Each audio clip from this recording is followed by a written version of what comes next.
Welcome back into the Lions 24/7 podcast. I am Tyler Donahue. It's episode number 3 of game week number 4. Penn State going to play Illinois under the bright lights of Beaver Stadium. 7:30 kickoff on Saturday. Myself, Daniel Gallen, Mark Brennan, and Grace Brennan, our Lions 24/7 coverage team will be out at the stadium very early and very late as we bring you coverage of that matchup. Be sure to check out our site throughout the day Saturday, and we'll come back with a post-game podcast. But we've got a lot to do in setting the stage for this showcase matchup. We didn't think it would be the showcase matchup that it's become, but we've got kind of a second whiteout that has been unearthed this week. It certainly seems to be rolling its way toward that becoming a reality on Saturday evening in Beaver Stadium. And we've got some notes to get to from this important Big Ten opening week for Penn State to help me break down that and eventually get to our predictions for this matchup. Bring back in Mark Brennan and Daniel Gallen. Guys, good to have you with us. And I don't know about you, but just on the practice field yesterday and some of the conversations we've had today and kind of bouncing between podcasts with Jeremy Warner, who is our Illinois beat writer at 24/7 Sports, there is a true energy, a true buzz about this game that I haven't felt in a little while, certainly in 2024. So it feels like we've reached a new phase of this schedule, Mark. It's whiteout energy. I mean, isn't it? Isn't that what it is? Exactly. No, this is actually really cool, isn't it? Because going into the season, I think most of us weren't looking at this as maybe a measuring stick game. And now here you are. I think it's absolutely a great situation for Penn State. Obviously slipped a little bit in the polls despite not losing and took another step up last week. But generally speaking, this is an opportunity to prove yourself against a ranked opponent. And, the line, I think, was bigger than most people expected. It was bigger than I expected, but it is what it is. And let's see if Penn State can take care of business. It's going to be fun. I mean, I'm looking forward to it. This is 7:30 NBC. This is Big Ten football, ready for action. We've got number 9 versus number 19 under those bright lights, as I said. And as Mark referenced, a big point spread here for this kind of a ranked matchup, 18 points in favor of Penn State. I mentioned this earlier in the week. It's kind of remarkable considering Iowa, Indiana. Eventually I'll get to Illinois. Illinois was 5-7 last year, and yet this is the biggest point spread they have faced since a 2021 visit to Happy Valley. We know how that turned out. Yeah, we don't need to bring that up too much detail, but maybe some exercise demons could happen here for Penn State as they welcome Illinois back into town. And if you missed it on Wednesday, not only did we cover this from an Illinois vantage point, really had a long look at what the Fighting Illini have accomplished during a 4-0 start, why things have really bounced in a positive direction for them, what they're bringing to Beaver Stadium.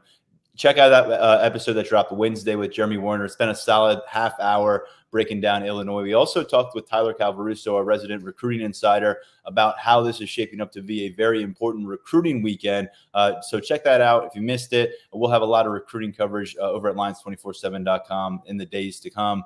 Daniel, getting back to our week of coverage before we focus in on the game itself, no sign of Dom DeLuca at practice. Redshirt junior hasn't been a starter at linebacker, but he's played about 50% of defensive snaps when available. He exited early in the Kent State matchup last Saturday, along with his role at linebacker. He's been the third most used guy there. He's also a 2-time team captain on special teams. So we're still waiting to see what his status will look like. James Franklin asked him directly about DeLuca afterward. He did not have an answer for us. He was not prepared or I guess, willing to give an update. And at this stage, it's going to be, well, what does the availability report say on Saturday afternoon? With that in mind, Daniel, Anthony Speca stepping up, and there's some other pieces. It feels like every week we're talking about moving pieces at linebacker. Yeah, I thought James Franklin was pretty, I don't know if effusive, if I'd go that far, but his praise for Anthony Speca after practice on Wednesday night, I thought was really interesting. I think that it shows that they have trust in him, even if he's just a freshman, even if his playing time has been limited to those snaps that he got at Kent State. But Franklin said that if they need him, they're prepared to greenlight him for this game. We'll wait and see what it means for the overall big picture when it comes to Anthony Speca's red shirt. But he is really interesting. I thought that he looked good against Kent State in that second half. He was running the defense. Franklin came away impressed, it sounded like. I think he had 5 tackles to lead the team. I think that's what coming out of Kent State, that's like what you wanted to see in terms of, we talk about these younger players getting out there and getting their opportunities. Anthony Specca took advantage. I think that between him, Tamir Robinson, and Dakari Nelson, you've got a trio of really interesting young linebackers. And we'll have to wait and see how much Penn State leans on those guys, how much they need to without DeLuca. We know it was a tight rotation through those first 2 games. We'll see what this looks like now that we're in Big Ten play. James Franklin made it a point to emphasize how much he loves these Pittsburgh Central Catholic guys. That they've got Bradley Gompers out there who's currently committed to Duke, and he's at Pittsburgh Central Catholic. So a nice little 2-for-1 with James Franklin making that comment. Really 3-for-1 because they've got Peter Gonzalez in this freshman class as well from that program. He's currently injured at the receiver spot. But going back to Specca's high school career, he was the number 43 overall linebacker prospect in the 2024 cycle, according to us at 24/7 Sports. Number 6 among all Pennsylvania recruits in the last cycle. And he is the all-time tackles leader at Central Catholic, 326 total tackles in his career. Extremely productive. Obviously, the stats reflect that. And Mark, when we move forward now into Big Ten action, we're not sure what Dom DeLuca's short-term outlook is going to be, but Tony Rojas, Kobe King have been entrenched as the starters. You've seen Tyler Elsdon get about a 25% defensive share, but you're going to need to see more depth and relevant depth on a week-to-week basis. And starting off against an Illinois team that, although they haven't really run the ball with much authority, they did get it going on the ground a bit in the second half in Nebraska. But we know when they decide to make running the ball part of their game plan, they go all in on it. So these linebackers could be tested throughout the evening Saturday. Yeah, I think Tamir is going to be fine. From everything we heard, he played really well in the spring and obviously preseason camp before being bumped up. Talking to Kobe King on Wednesday, my days are still all messed up with this new Monday press conference thing. But yeah, that would have been Wednesday. He was talking about how far along that Tamir has really come. So I think he's going to be fine. I mean, the guy who really sticks out to me is Specca. I mean, Franklin basically said he's green lit now. I mean, not necessarily for the rest of the season. We'll see what's up with DeLuca. But I mentioned it earlier in the week, Tyler and Daniel. That moment didn't look too big for him. I know that was a blowout game against Kent State, but he was out there doing a lot of different things. And you remember when we saw him at 7-on-7 camps a couple years ago? It would have been last year, I guess. Mm-hmm. It's really weird because at those 7-on-7 camps, a lot of times linebackers don't shine. A lot of times they're really set up for the defensive backs to look good because the linebackers, they're not running the ball, so the linebackers aren't filling gaps and stuff. The thing I liked about him at those 7-on-7s, he was completely comfortable in coverage. I mean, he was, out of all those 7-on-7 camps that I've gone to, he was one of the linebackers that really wowed me. It's like, wow, this guy is excelling at a 7-on-7 camp. A lot of times the linebackers won't even play in a 7-on-7. They'll go to the big men challenge and work on pass rush skills. So I think he's going to be fine if they need him. And I just, to be able to get that many snaps against 20 snaps against Kent State out there in front of a good crowd, I think that was really good for him. And again, he looked at home. The moment wasn't too big for him.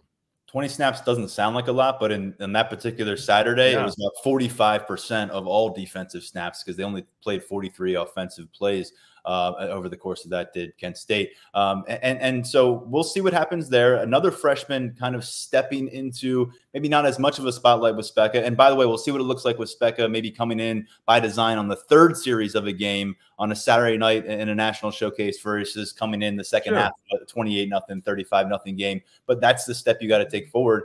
And Daniel, maybe we see Quentin Martin take another step forward on Saturday. Cam Wallace, it would look like a pretty violent injury. It looked like a pretty frustrating moment for the redshirt freshman. Moments after he scores his first touchdown, he exits the game late against Kent State. Franklin, again, was not ready to give us an update there on Wednesday after practice, but I think we are not anticipating Cam Wallace and being available, at least in the short term here. And so beyond Nick Singleton and Katron Allen, your established standout junior running backs, Quentin Martin is next man up at that position. And we talked about for a while in the offseason, Daniel, if a guy can really assert himself as RB3 in this offense this year and carve out a role, it's going to set him up very, very good going into next winter when Nick Singleton and Katron Allen are probably going to be getting ready for the NFL draft. I know no one wants to talk about that right now, but this is a world of opportunity in front of the freshman running back. It's tough. I mean, you start and you really do feel for Cam Wallace to have an injury that looked like that, considering what his path has been at Penn State, having to watch all of last year, coming in this offseason and winning that number 3 job and finally getting his debut at West Virginia and doing some nice things early on. I mean, it's really, really tough. But I think you look at Quentin Martin and he is in that position to step up. Past couple of weeks at practice, we'd seen him in his varsity jersey, number 25, and we got to see him make his debut against Kent State. I thought he had a couple runs that looked pretty good. I think I said on the postgame podcast, it felt like there were a couple of times where it was a little too east-west a little bit, which what we talked about, like I think it was like Nick Singleton when he got into college football. There were some good moments, but that happened a couple times too, trying to bounce. We got one for you. Even going back, Mark will remember this. After Miles Sanders' first few starts and replacing Saquon Barkley, James Franklin told us, he's just got to go north-south more. There's too much dancing. He did that, and he turned out to have a really strong junior campaign. But you're right. When they're not used to getting those reps, they're trying to maybe make a little too much out of each single one. And it's funny because I covered Miles's rookie year with the Eagles in 2019, and it was the exact same thing, trying to bounce things outside and getting caught. But I think that Quentin Martin, he's been one of the more hyped prospects in this class for a long time. He's someone that we've known about for a while. He was someone who had some intrigue with his positional versatility coming out of Bell Vernon in Western Pennsylvania. He's stuck at running back. He's a little bit of a different body, a little bit of a bigger guy back there, which I'm really interested to see what that looks like. But he's in a good position. I am curious how much Penn State uses him. I know that James Franklin had kind of expressed earlier this year that potentially he would like to preserve that red shirt. He laid it out with Martin and Corey Smith, the other freshman, about trying to use them as one player, kind of to keep them under that 4-game threshold and sharing their roles a little bit.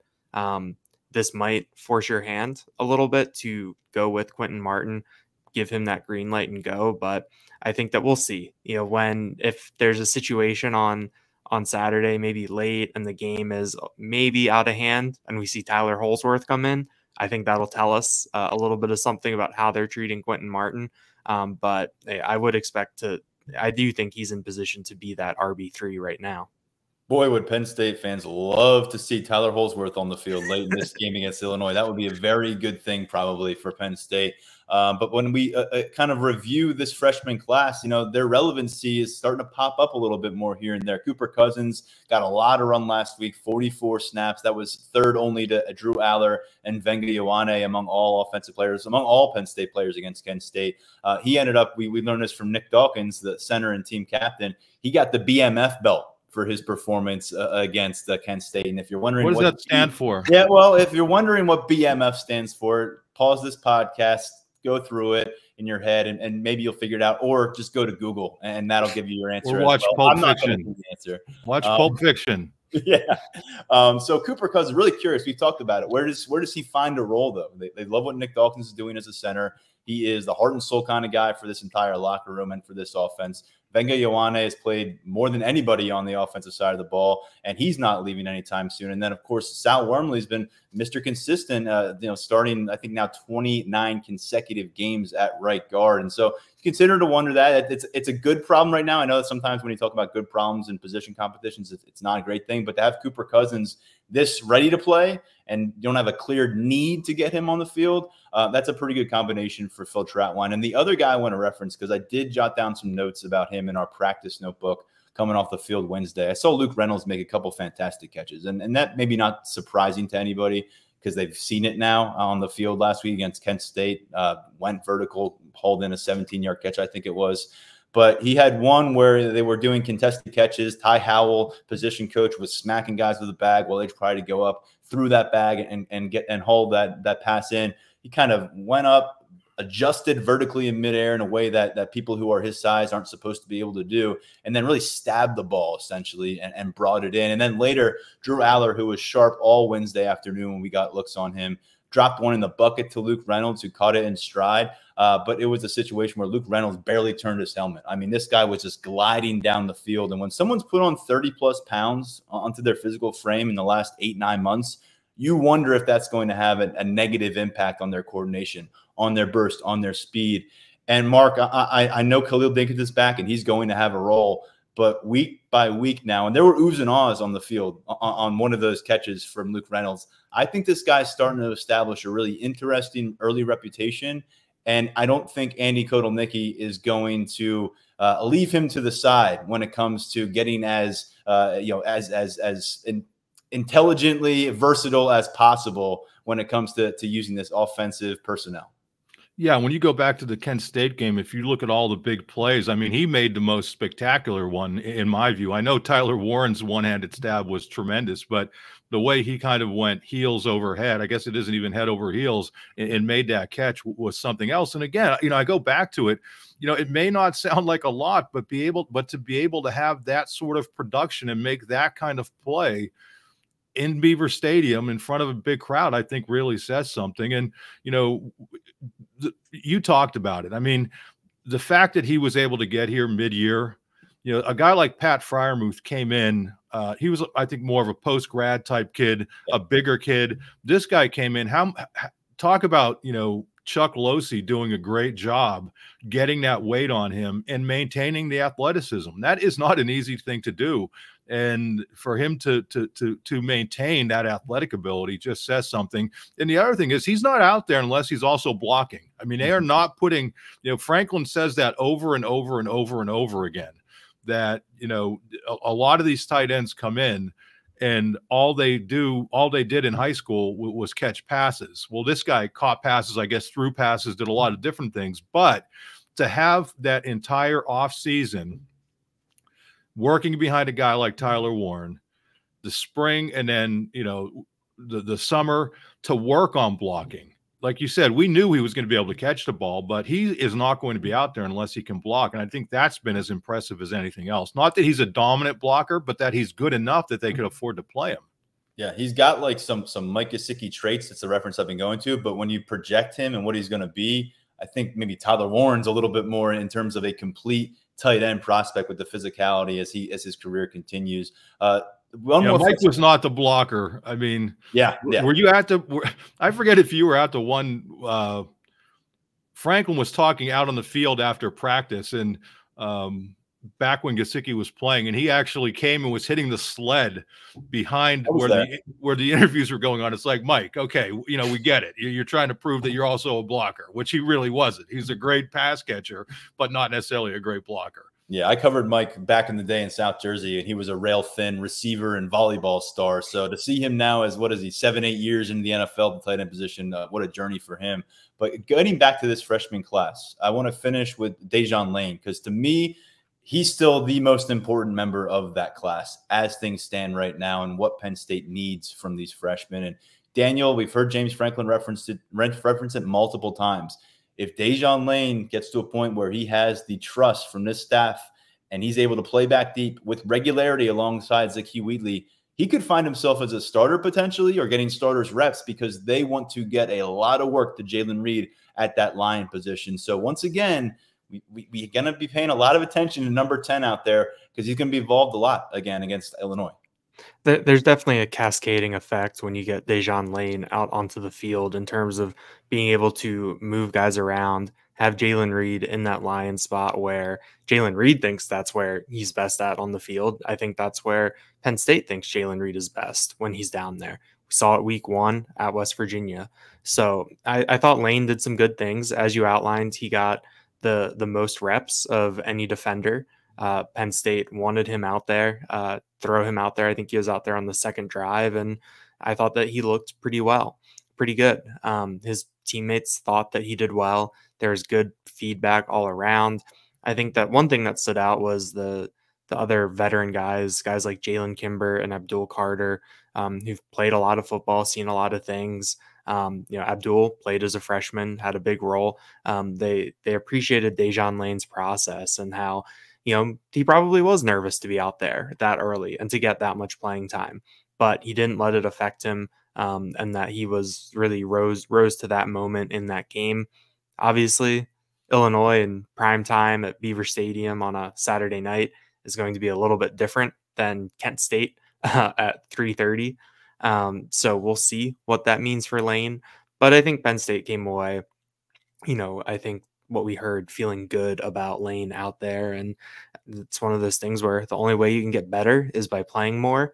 Maybe that means some growing pains here and there, but you just have to hope that he can mitigate those mistakes. And if they do happen, that you're able to pick him up and keep things moving. Another note I wanted to get to from Wednesday's practice availability, we asked about the QB3 situation, which has been Ethan Grunkemeyer to this point, the true freshman, really dating back to the spring when Jackson Smolik was sidelined, redshirt freshman quarterback. We got a pretty solid update from James Franklin on that. He said Smolik remains in a pat and go clearance situation, so he's not out there in full contact. He's not working against a defense in a full contact situation, or even in a abbreviated contact situation like you'll see sometimes. Quarterbacks don't often get touched, but they're still being very cautious with him. And then that means Ethan Grunkemeyer is still in the saddle as that third quarterback. He's been the guy wearing the scout team numbers. He was playing the role of Garrett Green a few weeks back. This week, he's playing the role of Luke Altmaier out there on the field. But behind Drew Aller, behind Beau Pribula, it remains Ethan Grunkemeyer. And Franklin did mention they considered playing him late in the Kent State game. It was a part of their pregame conversation during the game, but they really saw a lot of value in keeping Beau Pribula out there to get him work. So Ethan Grunkemeyer still has 4 games to enter if they needed him to before he would burn red shirt. And ultimately, if you're talking about a QB3 in this game, again, like Holsworth, it's probably a really good thing. And I don't think we will, because Illinois is coming in hot, guys. And Franklin has said a couple times this week, he's expecting a very confident Fighting Illini squad, not just because they are 4-0 and have that number 19 ranking, but because they're not going into unknown territory together. Yes, the Happy Valley setting, and especially if there's a whiteout involved, is extremely intimidating. But they just spent Friday night in Lincoln and came out with a win, and that Nebraska environment was really lit up last Friday. They were ranked 2, and it was a major opportunity for that Big Red community. And ultimately, Illinois escaped with a victory, jumped from number 24 to 19 in national polls. And like I said, I feel like we got to buckle up for this one. I know it's an 18-point spread, but Illinois is coming in as a team that should have its head held very high. And I think Jeremy Warner made a good point. He covers Illinois as close as anybody for our 24/7 Sports Network. He said there's a real sense that Illinois doesn't have much to lose in the scenario. They have a ton to gain. And he says if Illinois can place the pressure on Penn State by keeping this one close later in the game, he feels like the pressure will truly be on Penn State more than it would be on Illinois. Yeah, well, I mean, we saw that a couple of years ago, didn't we? Where Penn State was heavily favored, and it ends up being a tight game, and who made all the right decisions late. The other thing Illinois has going for it, beats Kansas by 6, beats Nebraska. That game went to overtime. So these guys have been in tight games against quality opponents. I know Kansas isn't what everybody thought they might be, but that's still a well-coached team.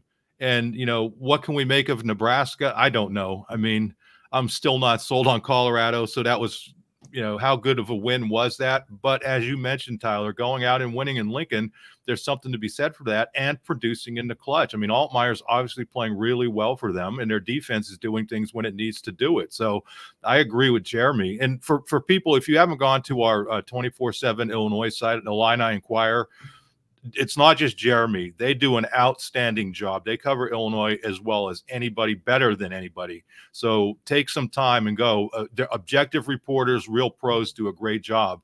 But yeah, I mean, I think Bielema wants to, for lack of a better way of putting it, maybe drag this down into the gutter a little bit, force turnovers. I heard Jeremy talking about extend that game, have long possessions and make it a fight at the end and see how it turns out. I'm not sure that's the way it's going to go, but it's a good game plan. I think it really, a lot of this game and how it's going to flow, Daniel, may come down to, can Penn State halt that momentum for Illinois before they can pick up where they left off? And I think that leads me to the question of, as we hear about this whiteout coming on strong for Saturday, look, Illinois' 4-0 start changed the complexion of this matchup in a big way. In your mind, does this revved up engine of the Penn State football community heading into this matchup, does that change things at all? I don't know if it necessarily changes things, but it makes things more interesting and intriguing from my perspective. I do think that a night game in Happy Valley, no matter what, usually has a pretty good atmosphere. I think back my first year on the beat, they played Indiana in a night game. It was a stripe out, and that environment I thought was really, really excited and pretty juiced up. So I think that no matter what, this was going to be a good environment, because that's just what Penn State is. But I do think that this whiteout energy, having both teams ranked, I think that amps it up a little bit more. And I think that I don't know if it adds to the stakes, but it adds another element to things. And so I think that the environment on Saturday night is going to be really good. And I think that it's really that a big factor is going to be who can land that first punch, whether it's Illinois, whether it's Penn State. I'm expecting a really physical game, even if it doesn't get dragged down into the mud, like Mark said. I think that there will still be a blow for blow element of the game for at least part of it. And I think that this environment is going to play a factor into that, in terms of, can Penn State keep the fans in it, or does Illinois try to get the crowd out of it early and go from there? I've got to share a few lines from Nick Dawkins, who is probably the guy you want most with the microphone in front of him on this entire Penn State roster. Obviously, he's a team captain too, so he's got a real finger on the pulse of this program. And he was a guy who tweeted on Monday. I think I referenced this earlier in the week. We heard from James Franklin about the whiteout, wink, energy, and then we've got Nick Dawkins just tweeting out "wear white" on Monday night. So we had him on Wednesday, a chance to speak with him. And I said, well, do you have anything to announce? What was the motivation for that? Initially, he was like, no, it's just some Monday wardrobe advice. Well, why does everything have to be about the game? And then he got a little more serious and he said, quote, "I'm just saying, when it comes to the energy, bring whiteout energy is huge. Bring the passion that you would for a whiteout game. But if you check your closet and maybe there's too much blue in the laundry, maybe you've got a stain on your favorite gray hoodie, maybe just take a peek in the closet. Take a peek in the dresser that you barely open up. You got something white, just put it on for the game and show some support. That's all. Just a recommendation, just a suggestion. You don't have to follow me. I'm not your boss. I don't have any direct correlation on your life, but just a suggestion." So first off, a great window into who Nick Dawkins is there. And everyone's clearly having some fun with this as we get closer to kickoff. But when it comes to the matchup itself, Mark, there's been a lot more attention on this Illinois offense than it feels like there ever has been in these matchups, because they've got a passing presence right now and a balance that feels like it's been lacking when we've discussed the Fighting Illini in years past. And Luke Altmaier, who was the quarterback who threw 4 interceptions last season out in Champaign when Penn State visited there, former Ole Miss transfer, he's got 10 touchdowns, no interceptions on the season. If you watched that game last Friday, you saw him deliver some really clutch throws on the road in an adverse situation. So, Mark, what do you make of this test for the Penn State defense? And ultimately, what do you make of Illinois and the prospect of them having a passing attack? Because they've got 2 really quality wide receivers that Altmaier's been looking toward. Yeah, if I could make one point on whiteout energy, I was surprised Bielema said anything about that. I mean, to me, why would you poke that bear? You know what I mean? By sort of making fun of it. I just don't. I don't know why you would do that. I know that's kind of how he's wired, but going into this sort of game, I don't think I would give the fans further motivation to get wound up. And I think he did give it to them. We'll see if it matters. I'm not sure if it will. But to answer your question, I think, isn't it going to come down to what sort of pass rush can Penn State generate? I don't know about you guys, but even with opponents getting the balls out quick, I'm surprised Penn State only has 4 sacks at this point of the season. I would have thought they would have had more, and I think getting to Altmaier is going to be very, very key. I know that Illinois has given up 7 sacks, not a ton, but I think getting pressure on him is going to be the key to this whole thing, because, as you said, this isn't your old Illinois grinded out with the running game. I mean, this guy is a really good passer, and they have good weapons. I will just add on in Bielema's defense, and in case we have any Illinois fans popping on and they're going to get defensive on his behalf, he did spend like 35 seconds of that 45-second answer, like kind of praising the culture at Penn State, the past, the present, and all that. But yeah, there was a soundbite that made the rounds on social media, and fans will do what fans do. There's no doubt about that. Mark brought up the pass rush. That certainly feels like if that curtain's going to be lifted right now, we're going to see what that really looks like for Penn State. This is the setting to do it, Daniel. And then in the back end, this cornerback group, a lot of love for them. They've looked the part so far. They haven't been tested very often. Bowling Green was a messy first half for a lot of people involved. Today, this morning on Thursday, cornerbacks coach Terry Smith said it was a great thing that happened to them against Bowling Green because they were able to really clean up a lot of things and learn a lot of things. Jalen Kimber told us this week that, he's throwing the Luke Altmaier 4-interception game in the trash from last year because it doesn't do anything for this defense against this Illinois offense. What do you think about what Penn State's going to need to accomplish, and how do you like their chances to get it done, both at the edge rusher position and then back deep in those cornerback spots? You're muted, my friend. He pulled a Brennan. it's a really good. I think it's a really good matchup for Penn State on the back end, and I think that this is the type of game that shows how that pass rush and the defensive backfield are really connected. Because if that cornerback group is covering, if they're really doing their jobs, then Luke Altmaier can't get the ball out quick, and then that pass rush can get home. If that pass rush is getting home, then maybe you've got some hurried throws, maybe you've got some ducks, maybe Luke Altmaier gets hit while he's throwing it, and you have the chance for some interceptions. I think Terry Smith did mention Thursday morning that the production in terms of, I think, interceptions is what I read into it, isn't quite where they would want it to be at this point. And it's going to be tough against a quarterback who has 10 touchdowns and 0 interceptions to this point in the season. But I do think this secondary, it's going to be interesting to see who they run out there as that first group. I talked about it posted about it on the board after last week. We saw some dime from the defense with 6 defensive backs, 4 cornerbacks out there on the field, which I don't think we've really seen in recent years. We know that they have so much talent, so much depth there. So how are they going to mix and match? What do these matchups look like against some Illinois receivers? I mean, Zachary Franklin has had a good year. I think he's a really, really dynamic player. Pat Bryant has made some nice plays and is a bigger body. He caught that touchdown against Nebraska when he was lined up at fullback in overtime, which was a pretty neat play. So I think the secondary will have its hands full, but in a little hint to bold prediction, I think they'll be up to the task. Yeah, Bryant, 6'3", has 6 touchdowns already through 4 games receiving. Zachary Franklin has more yards than anybody currently active in the FBS. He got a lot of that done at University of Texas San Antonio. So we're talking about a different level here. But he also, like Bryant, over 20 catches on the season, over 240 receiving yards on the season. And beyond those 2 guys, I talked about this with Jeremy, no one else has more than 6 catches in this offense. No one else has 70 receiving yards in this offense. So it's really largely been a 2-man show when we're talking about the passing game. And at running back, Caden Fegan, 250 pounds, massive presence there at the running back spot. He's averaging about 4.5 yards per carry, 3 touchdowns on the season. And Josh McCray, who may be a name from past nightmares for Penn State, he went over 140 yards on the ground in that 2021 matchup.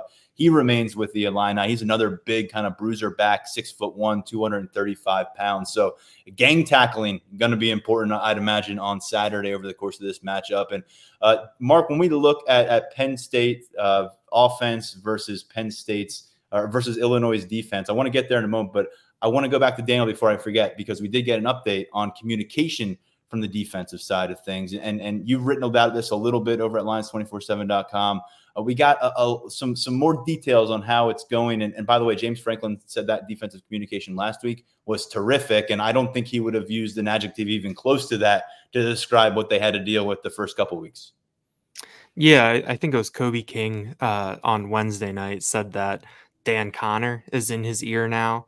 The analyst who, thanks to a rule change, can be an on-field coach now.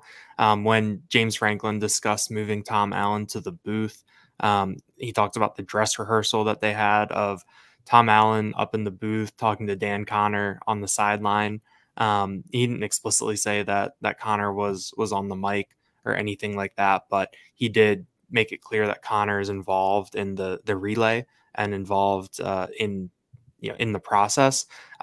Terry Smith gave Dan Connor a really strong endorsement on Thursday morning that said that he's as an amazing of a coach as he was an amazing of a player, which, considering what Dan Connor did when he was at Penn State, I think is some pretty high praise. But, given what Penn State dealt with communication wise, against Bowling Green, it really does sound like they got it cleaned up. Franklin said that they had the defense in Haluba Hall this week with the noise cranked up, working through that communication process and all of that. So I think we're expecting a really loud environment on Saturday, louder than what we had for Bowling Green or Kent State.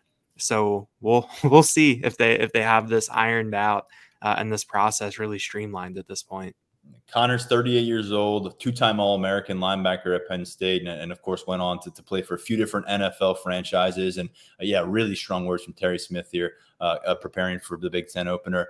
Going to that offense versus Illinois defense matchup, Mark, I think the big question is, will what we witnessed in non-conference play from Drew Aller in the passing attack carry over into conference battles, specifically against what is considered a very strong secondary for Illinois? They've added some pieces via transfer portal. They've had some real takeaway success early in the season.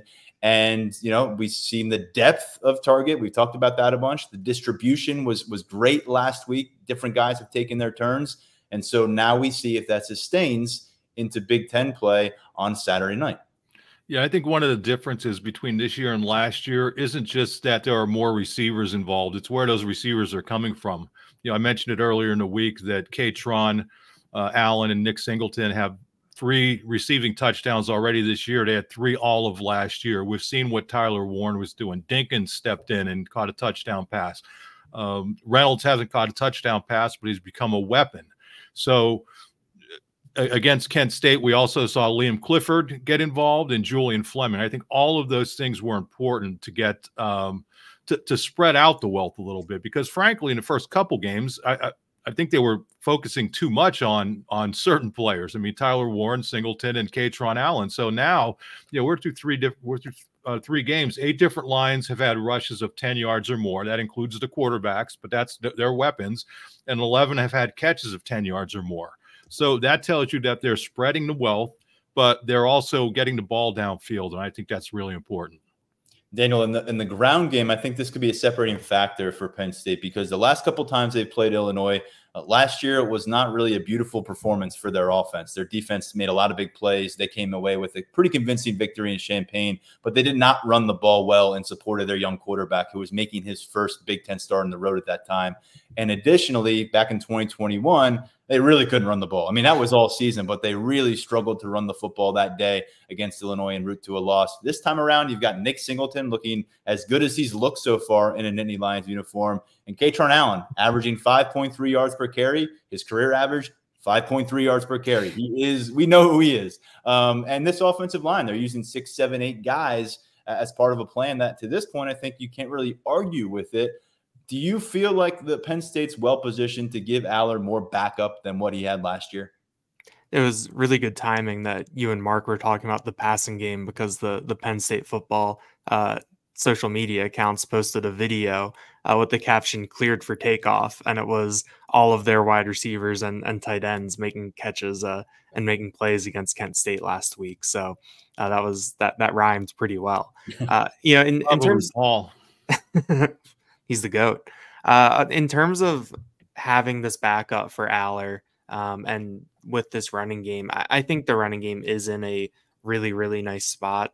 I think that having Singleton be that explosive element is really, really big. Like you said, we know what Katron Allen is, and Katron Allen is capable of those big gains here and there, but Singleton is the field flipper back there. They complement each other very well. And I think that in terms of backing up the quarterback, if you can still have a running back that can break off a 30-yard gain, a couple 40-yard runs, that helps you a lot if you're struggling to generate big things through the air. So I think that lines up really, really well. I think that the balance that James Franklin has talked about a lot, I think that's been there this year. Even when you look, especially when you look at the explosive plays that Singleton has been able to generate. So I think that's a good, it's a good sign for Penn State. I know that Illinois doesn't have Johnny Newton anymore on the interior, but they still have some good linemen. And we know that Brett Bielema builds his teams pretty strong in the trenches on both sides. So we'll see what this offensive line can do. But I think that right now things are set up nicely for Aller to have that support on the ground. Let's jump into our players to watch and predictions for this matchup, and we'll begin with those players, and we'll go right back to you, Daniel. who is your player in the spotlight? I think that Katron Allen on offense stands out to me. I know I talked about it earlier with setting the tone, that this is going to be a very physical game and who can land some of those punches early. I think that Katron Allen is the type of player who can do that with how he runs, his style, the attitude that he brings out there. And if he's grinding away at you and Nick Singleton can hit some home runs, I think that that's something that can really, really set the tone for a game and put Penn State in a good situation early. Mark, where does your focus land here? I don't want to step on anybody's bold prediction, so I'm going to go on the other side of the ball and say this is the game Abdul Carter has to step up as a game wrecker. We haven't seen it yet this season, and that's not a bad reflection of Abdul Carter. I don't think they've fully unleashed him, and I think they will fully unleash him in this game. So I would look for, maybe a couple sacks, a bunch of tackles. I think he's a proven player, albeit at a different position, but I think this is where you see Abdul Carter, the game wrecker, show up. I took a long look in Carter's direction, but I was going to go with Zane Durant either way, regardless of what you picked, because he was shouted out earlier this week. James Franklin had a lot of good things to say about him. I've noted it in our snap count notebooks on Sunday a couple weeks now, where you really need to start looking beyond the stat sheet when it comes to Zane Durant's impact and the pressures he's been able to do, the ability to penetrate the pocket. And I think that's going to be key here, because I do ultimately think they'll put between their run defense and where I think the scoreboard is going to trend, they're going to put Luke Altmaier in a situation where the game's going to be on his shoulders. He's going to have to make plays downfield. And while Abdul Carter denied Dennis Sutton flashing off the edge, that's a great thing. I think Zane Durant, if he can impact the pocket from the interior on a couple different occasions, even if he's not pulling down Altmaier himself, maybe he's driving Altmaier outside on a scramble, and then Abdul Carter or denied Dennis Sutton or Tony Rojas is cleaning up the situation. Maybe he's just getting in the face of Altmaier as he's releasing a football, and we see a tip pass or an errant throw, and it ends up in the hands of a Nittany Lions defender for the first interception off Altmaier this year. I'm not sure, but I'm going to call my shot a little bit and say that Zane Durant's going to be at the center of a really decisive defensive moment. But yeah, Abdul Carter's a really good way to go to in this matchup, Mark. And we're going to go back to you now, because it's time to dish out our score predictions and, as usual, our bold predictions. I'm going to go bold prediction first. In the last two games against Illinois, a Penn State running back has not had a carry of longer than 18 yards. I think the PSU RBs will have 4 carries of at least 20 yards in this game. So look for that. With respect to my score prediction, we touched on it a little bit earlier. Illinois, an extremely well-coached team. I think Brett Bielema is one of the best coaches, one of the most underrated coaches in the Big Ten, does more with less. It's unbelievable. But I think when you take a look at the overall level of talent, Penn State just has too many weapons. I could see this game being close, but Penn State pulling away 34-17. I also wanted to give a shout out to all the people who talk to me about the podcast and say, hey, we listened to it on the way driving to the game. So thank you to everybody who takes a minute to say that. We really appreciate it. Tyler puts a lot of work into this. Daniel does a good job. But when you say that, it means an awful lot to us, because we really value, our listeners, our readers, our subscribers, everybody. Not going to lie, it's pretty cool walking into Beaver Stadium, and I got to walk through some tailgating scenes to get to our press entrance. And last week, I actually heard my own voice echoing from a tailgate. I kind of just like I get embarrassed by that stuff. That's what happens when you're a star. Well, I was like hiding my face and running away. No one knows the face, but it was a cool opportunity to kind of just be reminded that, people are out there listening to this. And yeah, I'll double down on what Mark said. Thanks for making us a part of your weekly Penn State experience. Daniel, what do you got for us in terms of predictions? I know that Jalen Kimber said that you throw away that 4-interception game by Luke Altmaier last year. James Franklin got asked a couple questions about last year's game on Wednesday night, and he was just kind of like, it's a different team this year, new year, all of that stuff. But I do think that Penn State gets to Altmaier. I like the idea of Zane Durant and Abdul Carter making some stuff happen in the trenches. And I think that the Penn State back end is going to be the big beneficiary of that. I think Luke Altmaier is going to get picked off 3 times by the Penn State defense on Saturday night. And I think that that'll be enough to put Penn State in position for a 31-17 victory over Illinois. 18 points just seemed like a lot to me. At the same time, we know that Penn State is good at covering these spreads, and some of these games can get away a little bit at the end. But I like this Illinois team. I think digging into the resume, like Kansas might not be that good.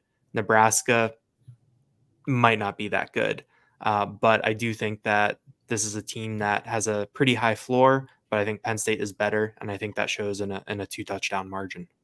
In the same train of thought, I'm not sure how good West Virginia is. And, you know, you had a close game against Bowling Green and you blew out what appears to be the worst team in FBS football. So we got a lot to learn about these Nittany Lions still. And I think a lot of folks were looking past this game in August, and I'm probably a guilty party too. Now people are clamoring for it to be a whiteout setting. So we've come a long way in terms of how this Penn State-Illinois matchup is viewed.